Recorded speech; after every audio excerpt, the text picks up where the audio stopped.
I should have known something was wrong when Marcus first brought me home to meet his mother. The way Katherine Whitmore looked at me, her pale blue eyes traveling from my discount store dress to my scuffed shoes, her lips pressing into a thin line of disapproval. She didn't say anything overtly cruel that day, but the silence spoke volumes. Marcus squeezed my hand and smiled, oblivious or perhaps willfully blind to the tension crackling in that tastefully decorated living room. That was 7 years ago, when I was 23 and stupid enough to believe that love could conquer anything. Marcus and I had met at the community college where I was working 2 jobs to pay my tuition. He was taking a photography class for fun, something to fill his time, while he figured out what he wanted to do with his trust fund.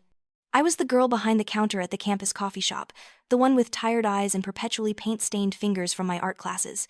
He said I was beautiful. He said I was different from all the shallow girls in his social circle. He said he loved me. We got married 6 months later in a small ceremony that Katherine refused to attend.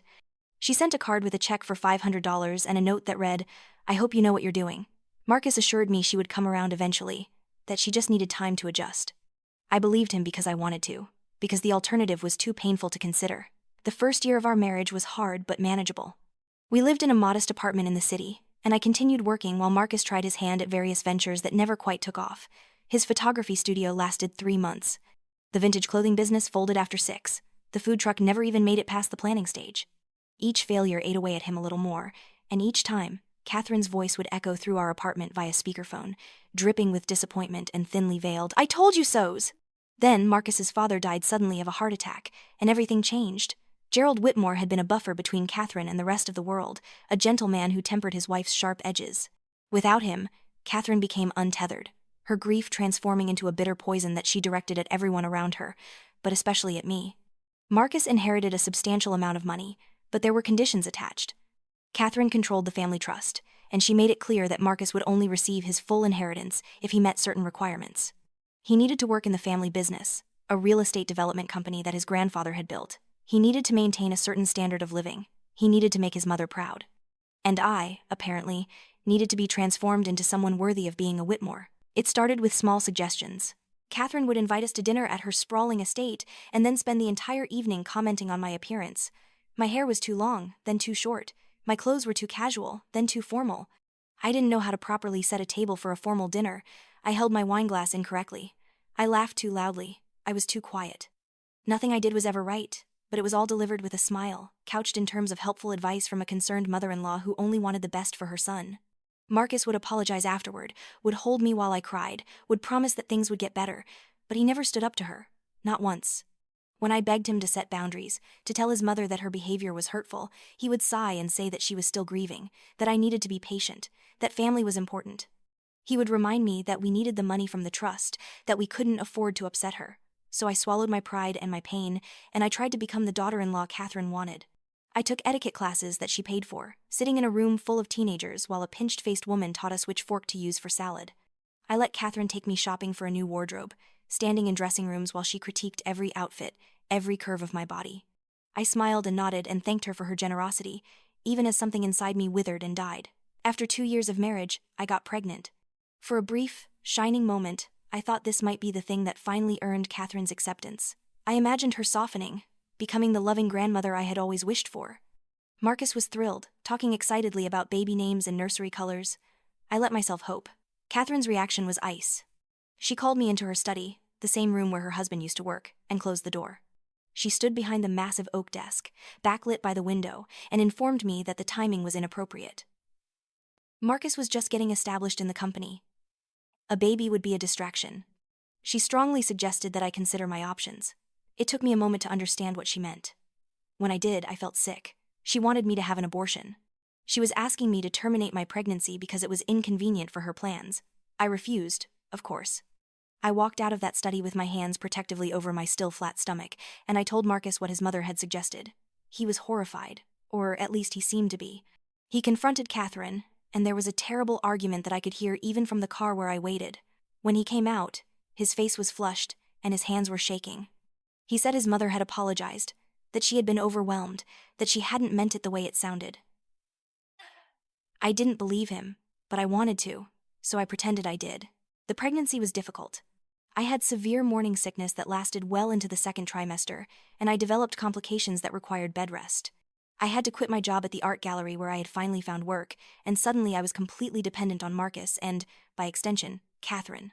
The money for our apartment, our food, my medical bills, it all came from the Whitmore Trust. Katherine made sure I never forgot that.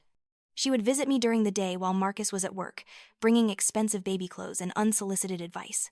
She would sit in the chair beside my bed and talk about all the ways I was failing at pregnancy. I was gaining too much weight. I wasn't taking good enough care of myself. I was being too emotional. The baby could sense my stress, and it wasn't good for development. Every visit left me feeling worse, but when I tried to tell Marcus, he would sigh and say that his mother was just trying to help in her own way. Our daughter, Lily, was born on a rainy October night, 6 weeks early. She was tiny and perfect, with her father's dark hair and my green eyes. I held her in that hospital room and felt a love so fierce it was almost frightening. I promised her, just as I had promised myself when I learned I was pregnant, that I would protect her from everything, especially from her grandmother's poison. Katherine visited the hospital once. She looked at Lily through the nursery window and remarked that premature babies often had developmental problems. She hoped that wouldn't be the case with her granddaughter. Then she left, and I didn't see her again for 2 weeks. Those 2 weeks were the happiest of my marriage. Marcus was attentive and loving, taking time off work to help with the baby. We were a family, just the 3 of us, cocooned in our small apartment. I let myself believe that maybe we could make this work, that maybe Marcus would finally choose me and Lily over his mother's approval. Then Katherine called and informed Marcus that she was cutting his allowance in half. He was a father now, she said. He needed to prove that he could provide for his family without relying so heavily on the trust. It was a test, she claimed, to ensure he was serious about his responsibilities. Marcus panicked. We couldn't afford the apartment on half the allowance, not with a new baby and all the expenses that came with her. We certainly couldn't afford the private health insurance that covered my expensive pregnancy complications. When I suggested he stand up to Katherine, he looked at me as if I had suggested we rob a bank. She controlled everything, he said. If we pushed back, she could cut us off completely. That's when Katherine made her offer. We could move into the guest house on her estate. It was spacious, fully furnished, and rent-free. Marcus could save the money he would have spent on rent and prove to her that he was financially responsible. It would only be temporary, just until he got a promotion at work and could afford to support us independently. I knew it was a trap.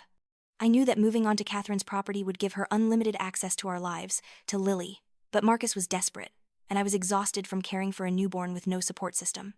My own parents had died in a car accident when I was 19, and I had no siblings, no close friends, who hadn't drifted away during my marriage. I was isolated and vulnerable, and Katherine knew it. We moved into the guest house 2 months after Lily was born. It was beautiful, I had to admit. 2 bedrooms, a modern kitchen, large windows that let in plenty of light. But it was on Katherine's property, just 50 yards from the main house, and she treated that small distance as if it didn't exist at all. She would show up unannounced at all hours. She had a key, she reminded me when I asked her to please knock before entering. It was her property, after all. She would criticize the way I was feeding Lily, bathing Lily, dressing Lily. She would pick up my daughter without asking and make comments about how fussy the baby was, how I clearly wasn't meeting her needs properly. When I tried to set boundaries, she would laugh and tell Marcus that I was being oversensitive, that she was only trying to help. Marcus believed her. Or maybe he just chose to believe her because it was easier than confronting the reality of who his mother was. He would come home from work exhausted and stressed, and the last thing he wanted was to deal with conflict between his wife and his mother. So he would minimize my concerns, tell me I was overreacting, suggest that maybe Katherine had a point about some things. Each time he took her side, I felt a little piece of myself disappear. The financial abuse was subtle at first. Katherine would buy things for Lily, expensive things that we hadn't asked for, and then make comments about how she wished she could do the same for us, but we needed to learn to stand on our own. She would take Marcus out to lunch and return him with a new watch or a new suit, gifts that came with strings attached in the form of expectations and obligations. She would pay for things directly, the utility bills for the guest house or groceries delivered to our door, and then remind us how much we owed her, how much we depended on her generosity. I wanted to get a job, to have my own source of income, but Katherine made it nearly impossible. Who would watch Lily while I worked? She asked sweetly. Daycare was so expensive, and she had read so many troubling articles about the negative effects of daycare on infant development. Wouldn't it be better for me to stay home with the baby? After all, wasn't that what mothers were supposed to do? She said all of this while simultaneously criticizing my parenting at every turn, making it clear that she thought I was incompetent. I was trapped in an impossible situation. I couldn't work because I needed to be with Lily, but I wasn't allowed to parent Lily without constant interference and criticism. I had no money of my own, no independence, no way to leave even if I wanted to. The emotional toll was crushing. I stopped sleeping properly, lying awake at night listening for Katherine's footsteps, wondering when she would next invade our space. I stopped eating, my appetite disappearing under the weight of constant stress. I looked in the mirror and barely recognized the hollow-eyed woman staring back at me. Where had I gone? What had happened to the vibrant, creative person I used to be? I tried to talk to Marcus about it. Really talk, but he had his own problems. The pressure at work was intense, and Katherine was always there, watching, judging, making sure he knew that he was falling short of her expectations. He started drinking more, coming home late, retreating into his phone rather than engaging with me or Lily. I felt like I was losing him, losing myself, losing everything that had once mattered. Then came the incident with Lily's first birthday party. I had been planning it for weeks, a small gathering in the backyard of the guest house. I wanted to make her a cake myself, decorate with handmade banners, create something personal and meaningful. Katherine had other ideas. She announced that she would be hosting the party at the main house, that she had already sent out invitations to all the important people in the family's social circle, that she had hired a professional party planner and a photographer. I tried to protest, but Katherine waved away my concerns. She was doing this for Lily, she said. Her granddaughter deserved the very best, not some sad little homemade affair. Besides, she had already paid the deposits, and it would be wasteful to cancel now. When I looked to Marcus for support, he just shrugged helplessly. It was already done, he said. We should just be grateful. The party was a nightmare. Katherine had decorated everything in pastels and gold, with a dessert table that looked like something from a magazine. There were 50 guests, most of whom I had never met, all of them oohing and aahing over Katherine's taste and generosity. I stood to the side in a dress that Katherine had bought for me, smiling numbly while strangers held my daughter and Katherine accepted compliments as if she were the one who had given birth to Lily. When it came time for cake, Katherine brought out an enormous confection from an expensive bakery, covered in fondant flowers and topped with a golden crown. She made a speech about how blessed she was to have such a beautiful granddaughter, how she would make sure Lily had every advantage in life. She didn't mention me once. It was as if I didn't exist, as if Lily had somehow manifested without a mother. I felt something crack inside me that day.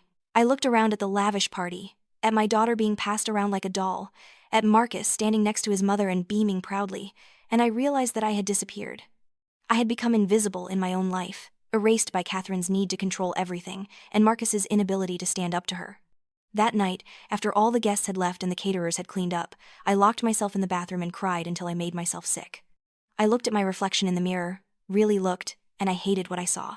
Not just the physical changes, though those were stark enough. I hated the defeat in my eyes, the way I had allowed myself to be diminished, the fact that I had let it get this far. I thought about leaving. I fantasized about packing a bag, taking Lily, and just walking away. But where would I go? I had no money, no job, no family to turn to. Katherine had made sure I was completely dependent on them. Even the clothes I wore, the food I ate, the roof over my head, it all belonged to her. If I left, Marcus would fight for custody, and with Katherine's resources behind him, I would lose. I couldn't risk losing Lily. So I stayed, and I endured, and I told myself I was being strong for my daughter. But I wasn't being strong. I was being a coward, and somewhere deep down, I knew it. The next 2 years were a slow descent into a kind of living death. Katherine's interference became more blatant, more cruel. She would show up and take Lily for the day without asking, returning her with new clothes and toys and a head full of ideas about how things should be done. She enrolled Lily in an expensive preschool without consulting me, then made sure I knew that she was paying the tuition because Marcus and I clearly couldn't afford it. She planned Lily's schedule, decided what activities she would participate in, even chose what she would eat. I became a ghost in my daughter's life, present but powerless. Lily started calling Katherine Mimi and running to her first when she got hurt or wanted something. Katherine would scoop her up and coo over her, shooting me triumphant looks over Lily's head. I was being replaced, slowly but surely, and there was nothing I could do about it. Marcus was no help. He had retreated so far into himself that we barely spoke anymore. He worked long hours, came home exhausted, and spent his evenings drinking scotch and staring at his phone. When I tried to talk to him about Katherine's behavior, he would snap at me, accusing me of being ungrateful and jealous. His mother was helping us, he would say. Why couldn't I just appreciate that? Why did I always have to make everything so difficult? I started to believe him. I started to think that maybe I was the problem, that maybe I was being unreasonable. Katherine was so good at making her cruelty look like kindness, at twisting every situation so that I was the villain and she was the generous benefactor. I questioned my own perceptions, my own memories. I felt like I was going crazy. Then one Tuesday afternoon in March, everything changed. I had been in the kitchen making lunch when I heard raised voices from the main house. That wasn't unusual. Katherine often got into arguments with the household staff. But this time, I heard Lily's voice, high and frightened, and my maternal instincts overrode my fear of Katherine's wrath. I ran across the lawn and burst through the back door of the main house. In the living room, I found Lily sobbing while Katherine loomed over her, red-faced and furious. A broken vase lay on the floor, expensive pieces scattered across the Persian rug. Katherine whirled on me. "Your daughter is a destructive little brat. She knocked over my grandmother's vase, and now she won't even apologize properly." Lily ran to me, and I scooped her up, feeling her small body shake with sobs. She was 3 years old. Just 3. "What happened, baby?" Through her tears, Lily managed to explain. She had been trying to give Mimi a picture she had drawn at preschool. She had been reaching up to show her, and her hand had accidentally hit the vase. Katherine had started yelling immediately, telling her she was clumsy and careless and that she ruined everything she touched. I felt a cold rage settle over me, something different from the helpless anger I had felt so many times before. This was clear and sharp and focused. "She's 3 years old, Katherine. It was an accident. An accident that happened because she has no discipline. You let her run wild, and this is the result. She needs to learn that actions have consequences." She does know that, but she also needs to learn that she's not going to be verbally abused when she makes a mistake. Katherine's eyes narrowed. "Verbally abused? How dare you? I'm trying to teach her to be responsible, something you clearly have no interest in doing." I could have backed down. I had backed down 1,000 times before. But something about seeing Lily's tear-stained face, about hearing how Katherine had spoken to my baby, unlocked something inside me. "No, I'm done. I'm done with you tearing down my daughter the same way you've spent years tearing me down. I'm done pretending that your cruelty is somehow for our own good." "Marcus will hear about this," Katherine said coldly. "He'll know that you came into my house and spoke to me this way." "Good. Let him hear about it. Let him hear about all of it.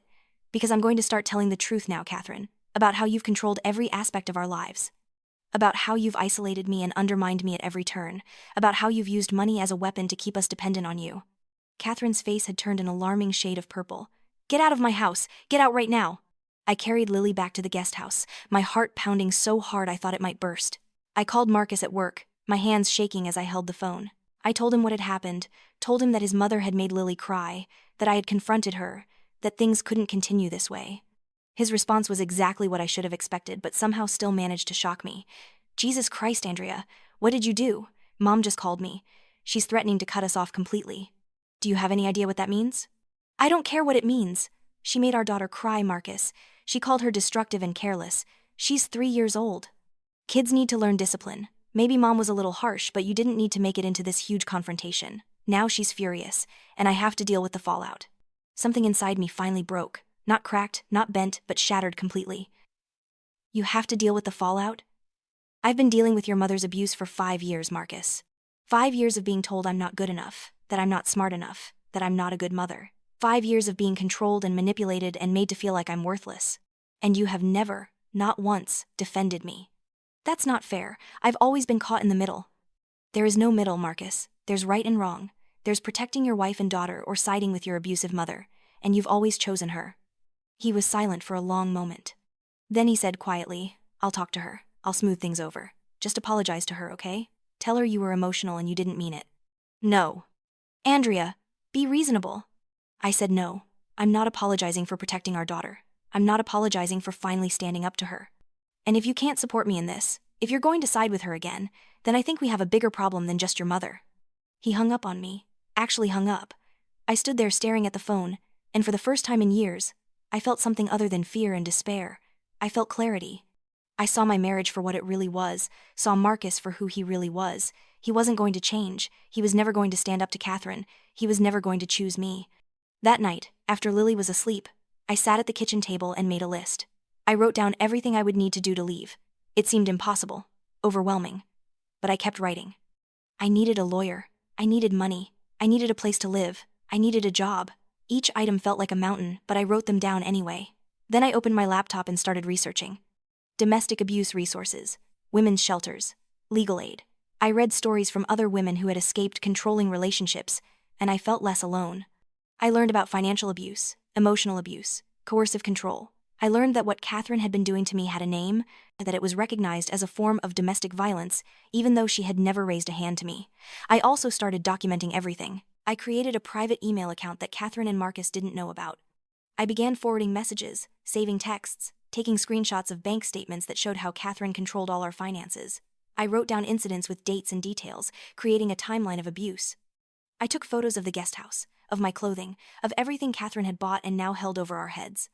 I was meticulous and patient because I knew I would only get one chance to do this right. If I ran without a plan, Katherine would use her resources to destroy me.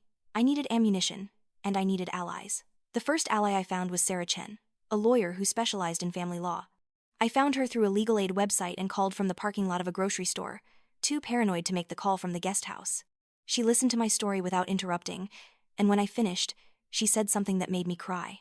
"You're not crazy, Andrea. What you're describing is absolutely abuse. And yes, I can help you." Sarah explained my options. I could file for divorce and seek custody of Lily. Given Katherine's behavior and Marcus's enabling, I had a good case. But I would need evidence, which I was already gathering. I would also need financial support to get through the legal process, which was more complicated. "There are grants and assistance programs for women leaving abusive situations," Sarah said, "and there are shelters that can provide temporary housing. It won't be easy, but it's possible." Over the next 3 months, I quietly built my exit strategy. I applied for assistance programs. I reached out to domestic violence organizations. I found a small studio apartment in a neighborhood across town that had a room available for when I was ready. I even got a part-time job doing remote graphic design work, something I could do during Lily's preschool hours, funneling the money into an account that Katherine and Marcus knew nothing about. Marcus noticed that I had become quieter, more withdrawn, but he seemed relieved rather than concerned. No more arguments meant no more stress for him. Katherine noticed too, and she took it as a sign of surrender. She became even bolder, making plans for Lily's future education, talking about the private elementary school she would attend, the activities she would do, the life Katherine had mapped out for her. I let them think they had won. I smiled and nodded and played the part of the broken woman who had finally accepted her place, and all the while, I was preparing to leave. The final straw came in June, on the day that was supposed to be our 6th wedding anniversary. Marcus had forgotten, which didn't surprise me. We hadn't celebrated anything in years. But Katherine remembered, and she decided to have some fun with it. She invited me to lunch at the main house, just the two of us. I should have known better than to go, but some masochistic part of me wanted to see what she had planned. We sat in her formal dining room, eating salad and grilled chicken that her housekeeper had prepared, and Katherine smiled at me across the table. 6 years, she said. "I have to admit, Andrea, I didn't think you'd last this long." "Neither did I replied honestly. She laughed, a cold sound. "You know, I tried to like you in the beginning. I really did. But you were always so weak, so needy. Marcus deserves better than someone who brings nothing to the table." I took a sip of water and said nothing. This wasn't new. I had heard variations of this speech many times before. "The only good thing that came from this marriage is Lily," Katherine continued. "And thank God she takes after the Whitmore side of the family. She's smart, beautiful, strong, nothing like you." Still, I said nothing. I was focused on keeping my expression neutral, on not giving her the reaction she wanted. Katherine leaned forward, her eyes glittering. "I want you to know that I'm going to make sure Lily grows up knowing the truth about you. That you were an opportunist who trapped my son with a pregnancy. That you were never good enough for this family. That you were a burden we had to carry out of obligation." She paused, waiting for me to break, to cry, to defend myself. "When I didn't," she continued, her voice dripping with venom, "Marcus is going to leave you eventually. I've been working on him, helping him see that he made a mistake. Once Lily is old enough, once we don't need to worry about custody battles, he'll file for divorce. And when he does, you'll get nothing. I'll make sure of it. You'll leave this family the same way you came in, with nothing." I looked at her across that table, at this woman who had spent 5 years trying to destroy me, and I smiled. It wasn't a fake smile or a scared smile. It was genuine, because in that moment, I realized something important. Katherine had no idea that she had already lost. "Thank you, Katherine," I said calmly. She blinked, confused. "What?" "Thank you for making this so easy. I was having some doubts, some guilt about what I'm about to do. But you just erased all of that." I stood up, pulled out my phone, and stopped the recording that had been running since I sat down. "By the way, this conversation, along with dozens of others over the past few months, is going to be very helpful in court." The color drained from Katherine's face. "You recorded me? That's illegal." "Actually, it's not. This is a one-party consent state, which means I can legally record any conversation I'm part of. My lawyer made sure I understood that. She also helped me understand that what you've been doing to me and Lily constitutes abuse, financial abuse, emotional abuse, coercive control." I walked toward the door, then turned back. "I'm leaving, Katherine. I'm taking Lily, and we're leaving. You won't control us anymore. You won't manipulate us or tear us down or use your money as a weapon. And if you try to fight me on this, if you try to use your resources to take my daughter away, I will make sure that every single person in your social circle knows exactly what kind of person you really are." Katherine stood up, her chair scraping loudly against the floor. "Marcus will never allow this. He'll fight you." "Maybe, but I don't think he will. Because deep down, I think Marcus will be relieved. He'll finally be free to live his life without disappointing you constantly. And without me around to abuse, you'll have to find a new target. Maybe you'll finally turn that poison on yourself." I left the main house and walked back to the guest house for the last time. My hands were shaking, but it was adrenaline, not fear. I had already packed bags for Lily and me, already arranged for a friend from one of my online support groups to meet me at the apartment. I had already signed the lease, already filed the preliminary paperwork with Sarah. I picked Lily up from preschool early, telling the teachers there was a family emergency. She chattered happily in her car seat, unaware that her life was about to change completely. I drove to our new apartment, a small studio that was nothing like the spacious guest house but was ours, truly ours. That evening, I sent Marcus an email. I didn't call because I didn't want to hear his voice, didn't want to give him a chance to manipulate me into staying. The email was simple and direct. I told him I was leaving, that I had filed for divorce, that my lawyer would be in contact. I told him that I was willing to work out a custody arrangement that would allow him to see Lily regularly, but that Katherine would not be involved. If he wanted a relationship with his daughter, he would have to establish boundaries with his mother. His response came 3 hours later. It was shorter than I expected, just 3 paragraphs. He didn't beg me to come back. He didn't threaten me. He simply said that he understood, that he had seen this coming, and that his lawyer would be in touch. He asked if Lily was okay, and he said he hoped we could be civil for her sake. It was the most honest communication we'd had in years. The divorce took 8 months to finalize. It was messy and painful, full of accusations and legal maneuvering. Katherine tried everything she could to paint me as an unfit mother, but Sarah was prepared. We presented the recordings, the documentation, the testimony from therapists and social workers who had evaluated both of us.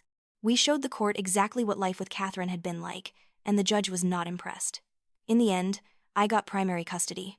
Marcus got visitation rights, but they came with strict conditions. Katherine was not allowed to be present during his time with Lily, and all exchanges had to happen in a neutral location. Marcus was also required to attend therapy to address his enabling behavior and his inability to set boundaries with his mother. The financial settlement was smaller than I might have gotten if I had been willing to drag things out longer, but I didn't care. I took enough to cover Lily's expenses and to give us a cushion while I got back on my feet. I didn't want Katherine's money. I didn't want anything that gave her power over us. For a while, I was terrified. I would wake up in the middle of the night, certain that Katherine had found a way around the custody agreement, that she would show up and take Lily. I jumped at every knock on the door, every unexpected phone call. I had trouble trusting anyone, convinced that they were somehow connected to the Whitmores and reporting back to Katherine. But slowly, with the help of therapy and the support of new friends I made through a support group for survivors of domestic abuse, I began to heal. I started painting again, something I hadn't done in years. The studio apartment was small, but I set up an easel in the corner, and I would paint while Lily colored beside me. Those quiet evenings, just the two of us creating art together, became sacred time. I also went back to school, taking online classes to finish my degree. It was hard juggling school, work, and single parenthood, but every completed assignment felt like a victory. I was building something, creating a future for Lily and myself that didn't depend on anyone else's approval or financial support. Marcus kept his visitation schedule, and over time, something shifted. Away from Katherine's influence, he seemed to wake up. He started therapy, really engaged with it, and he began to change. He apologized to me, truly apologized, for the years of enabling his mother's abuse. He didn't make excuses or try to justify his behavior. He simply said he was sorry and that he was going to do better for Lily's sake. I didn't forgive him, not completely. Some wounds are too deep for that. But I accepted his apology, and we developed a functional co-parenting relationship. He was a good father when Katherine wasn't around to poison his perspective, and Lily loved him. That was enough. Katherine, on the other hand, never apologized. She never acknowledged any wrongdoing. Instead, she retreated into her mansion and her social circle, telling anyone who would listen that I had stolen her granddaughter and turned her son against her. I heard through mutual acquaintances that she had become bitter and isolated, that even her closest friends were keeping their distance because they had grown tired of her constant complaints. I felt no satisfaction in her downfall, but I felt no pity either. She had made her choices, and now she was living with the consequences. 2 years after the divorce was finalized, I graduated with my degree in fine arts.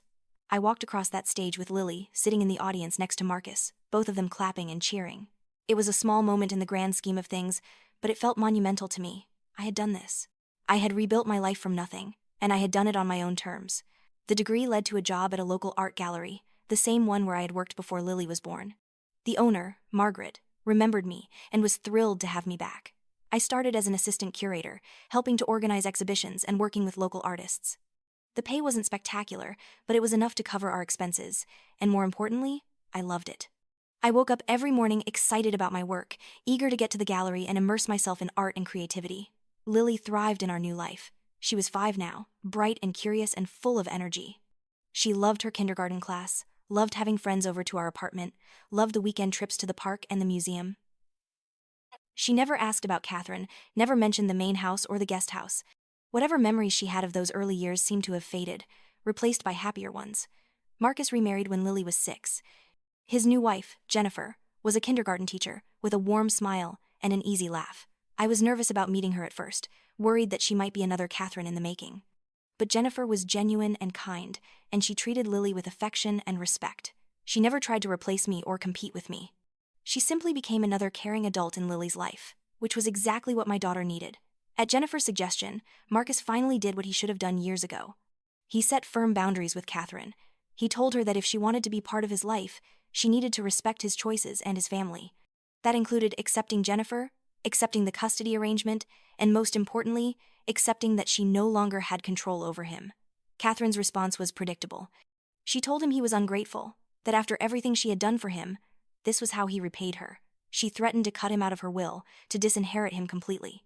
Marcus told her to do what she needed to do, but that his decision was final. For the first time in his life, he chose his own happiness over her approval. I heard about all of this secondhand through Marcus, and I felt something unexpected. Pride. Not for myself, but for him.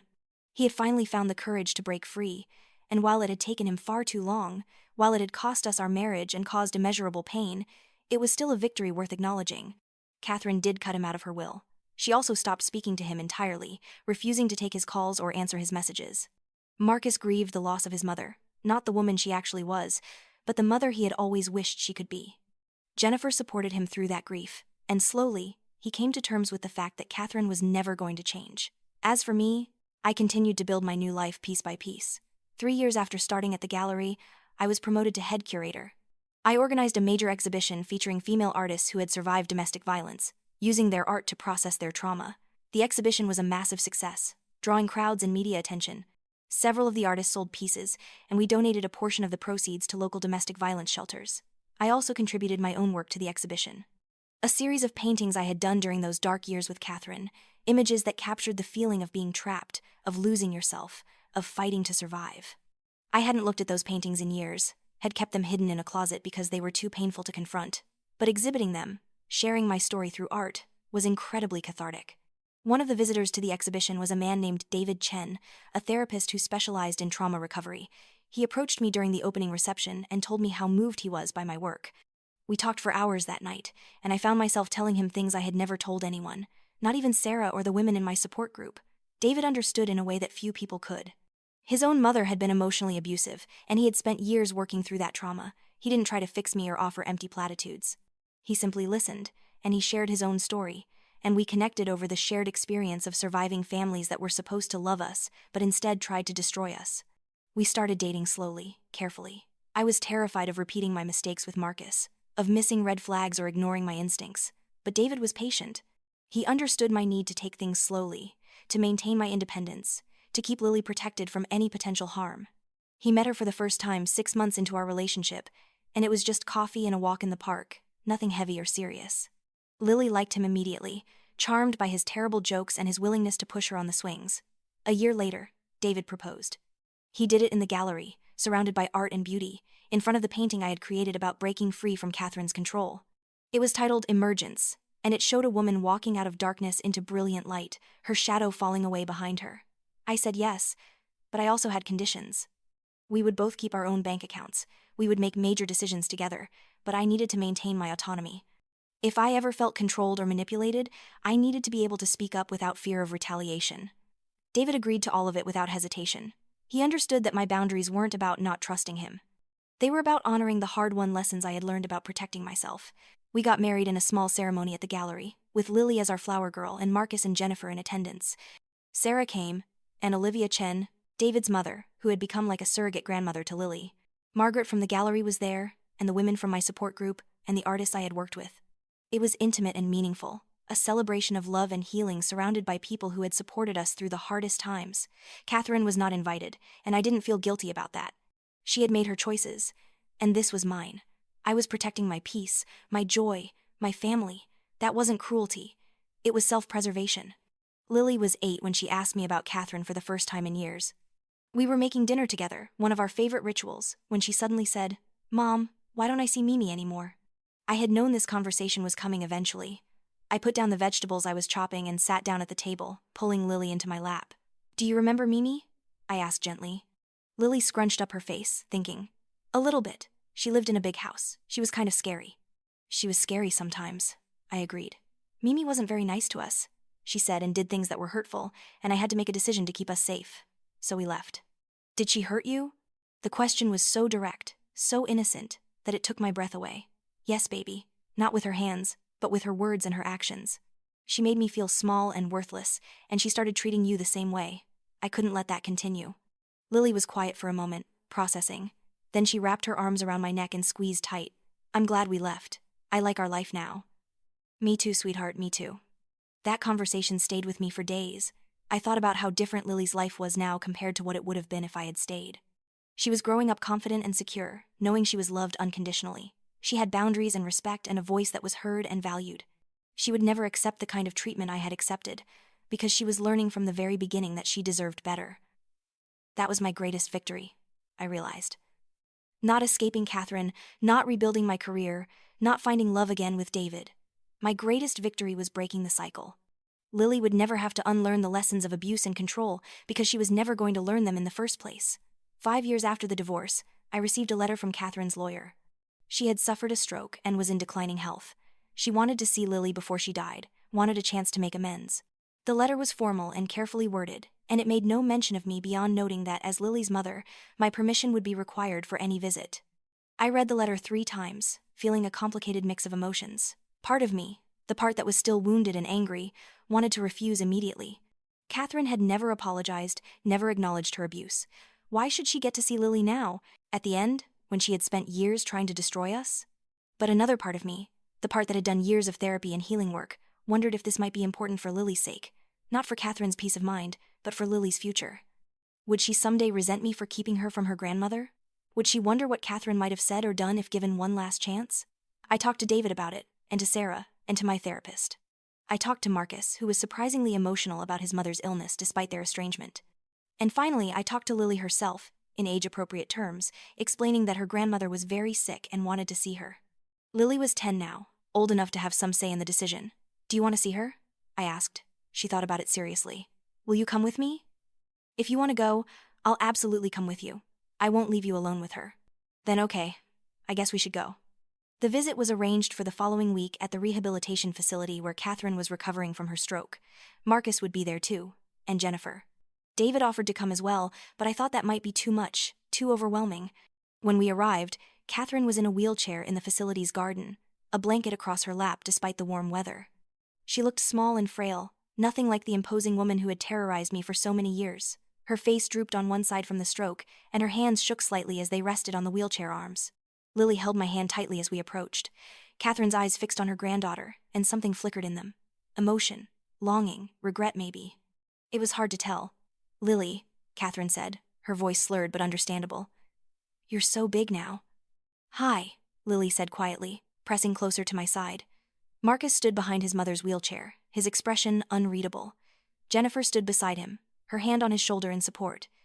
Katherine looked at me then, really looked at me, and for the first time in all the years I had known her, I saw something other than contempt in her eyes. "Andrea," she said slowly, "thank you for bringing her." I nodded but said nothing. I wasn't going to make this easy for her. Katherine turned her attention back to Lily. "I haven't been a very good grandmother to you. I wasn't a very good person to your mother. I'm sorry for that." The apology was stiff and clearly difficult for her, but it was more than I had ever expected to hear. Lily looked up at me, uncertain how to respond. "It's okay to accept her apology if you want to," I said quietly. "Or, it's okay not to. Whatever you feel is right." Lily thought about it, then stepped forward and gently patted Katherine's hand. "Okay, thank you." We stayed for 20 minutes, long enough for Katherine to ask Lily about school and her interests. Long enough for her to tell a few stories about Marcus when he was young, stories that made Lily giggle. Long enough for her to look at me one more time and say, "You did a good job with her, better than I would have done." It wasn't a full apology or a complete accounting of her sins, but it was acknowledgement, and in its own way, it was closure. Katherine died 3 months later. Marcus handled the funeral arrangements, and he asked if Lily wanted to attend. She thought about it and decided she did, so we went. It was a small service, surprisingly sparse for a woman who had once commanded such a large social circle. Many of her old friends were too elderly to travel, and others, I suspected, had distanced themselves over the years as her bitterness and isolation grew. I felt no grief for Katherine, but I felt sadness for what could have been. Sadness for all the years she had wasted on cruelty and control instead of building genuine relationships. Sadness for Marcus, who had finally started to build a relationship with his mother again only to lose her. Sadness for the grandmother Lily could have had if Katherine had chosen differently. But I also felt profound gratitude. Gratitude that I had found the strength to leave, that I had protected Lily from years of continued abuse, that we had built a life filled with love and respect and genuine happiness. Katherine's death was the final closing of that chapter, and I was ready to turn the page. In the weeks and months that followed, life continued. David and I celebrated our second wedding anniversary with a trip to the coast, just the two of us, while Lily stayed with Marcus and Jennifer. I got another promotion at the gallery, this time to director, giving me even more creative control over our exhibitions and programs. Lily discovered a love of theater and landed the lead role in her middle school production of Annie. She was brilliant, fierce and funny and completely uninhibited on stage. I watched her perform and felt my heart swell with pride. This confident, talented girl was nothing like the scared little toddler who had clung to me in that guest house, who had absorbed Katherine's poison and started to believe she was worthless. We had both come so far, healed so much, grown into versions of ourselves that we could be proud of. Sometimes people ask me if I regret marrying Marcus, if I wish I could go back and make different choices. The answer is complicated. I regret the pain, the years of abuse, the damage that was done. But I don't regret Lily. I don't regret the strength I discovered in myself when I finally chose to leave. I don't regret the person I became through the process of healing and rebuilding. If I could go back with the knowledge I have now, would I avoid Marcus entirely? Maybe. But I also might not have become the person I am today without going through that fire. Sometimes our worst experiences shape us in ways our best experiences never could. What I do know is this: I'm no longer defined by what Katherine did to me. I'm defined by what I did in response. I'm defined by my choice to leave, to fight for my daughter, to rebuild my life on my own terms. I'm defined by my resilience, my courage, my refusal to accept less than I deserved. The story of my relationship with Katherine and Marcus isn't really about them at all. It's about me. It's about discovering that I was stronger than I ever knew, that I deserved better than I had accepted, that I could create a beautiful life even after everything had fallen apart. It's a story about breaking free from chains I didn't even realize were there until I started to remove them. About learning to love myself enough to demand respect from others. About understanding that protecting yourself and your child isn't selfish. It's necessary. It's a story about survival, yes, but more than that, it's a story about thriving. About taking the broken pieces of a shattered life and creating something new and beautiful from them. About refusing to let someone else's cruelty define your worth or limit your future. Now, when I look in the mirror, I see someone I'm proud of. Someone who made hard choices and lived with the consequences. Someone who fought for what mattered and won, not because she destroyed her enemies, but because she built something better. Someone who took the worst thing that ever happened to her and used it as fuel to create the best thing. A life filled with authentic love, genuine respect, and hard-won peace. Lily is 12 now, on the cusp of adolescence, full of opinions and ideas and dreams for her future. She wants to be an actress or maybe a director. She wants to travel the world. She wants to make a difference, and I know she will, because she's growing up believing she can do anything, be anyone, achieve whatever she sets her mind to. That belief, that confidence, that sense of self-worth is my legacy to her. It's what I fought for when I left Katherine's guest house with nothing but a suitcase and a determination to survive. It's what I built through years of hard work and therapy and small victories that added up to something bigger than I ever imagined possible. People sometimes tell me I'm brave, that they admire what I did. I appreciate the sentiment, but I never quite know how to respond. I didn't feel brave when I was doing it. I felt terrified and overwhelmed and certain I was going to fail. Bravery, I've learned, isn't the absence of fear. It's doing what needs to be done despite the fear. It's taking one step forward even when your legs are shaking. It's choosing yourself even when you've been taught that doing so is selfish. If my story can help even one person recognize the signs of abuse in their own life, if it can give even one person the courage to leave a toxic situation, then everything I went through will have had meaning beyond my own healing. That's why I agreed to share it, why I contributed my art to that exhibition, Why I speak at domestic violence awareness events when I'm asked. Because the truth is, Katherine's story isn't unique. There are countless people like her, using money and manipulation and emotional abuse to control the people around them. And there are countless people like I was, trapped and isolated and convinced they have no other options. But there are always options. They might not be easy options. They might require sacrifice and struggle and more strength than you think you possess. But they exist. And choosing yourself, choosing freedom, choosing life on your own terms is always worth it. My daughter will never know what it feels like to be dismissed, degraded, or controlled by someone who claims to love her. She'll never accept less than she deserves because she's growing up knowing exactly how much she's worth. And that knowledge, that unshakable sense of self, is the greatest gift I could ever give her. As for me, I'm still healing. I probably always will be, in some way. There are still moments when I wake up anxious, when I second-guess my decisions, when the old patterns of thinking try to creep back in. But those moments are fewer and farther between now. Most days, I wake up grateful. Grateful for my daughter, my husband, my work, my friends. Grateful for the life I've built from the ashes of the one that burned down. And sometimes, on the really good days, I'm even grateful for Katherine.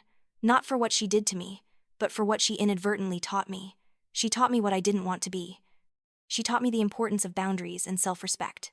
She taught me that enduring abuse isn't strength, it's just suffering, and that real strength comes from saying no, from walking away, from choosing yourself even when it's terrifying. She taught me all of that by being a cautionary tale, by showing me exactly what happens when bitterness and control become someone's defining characteristics. And in a strange way, by being the villain in my story, she helped me become the hero. That's the final irony, I suppose. Katherine spent years trying to break me, trying to prove I was worthless and weak and undeserving of her son and grandson. In the end, all she did was forge me into someone stronger than she ever was. Someone capable of love and forgiveness and growth. Someone who chose to build rather than destroy. I won, not because I destroyed her, but because I refused to let her destroy me. And that's a victory worth celebrating every single day.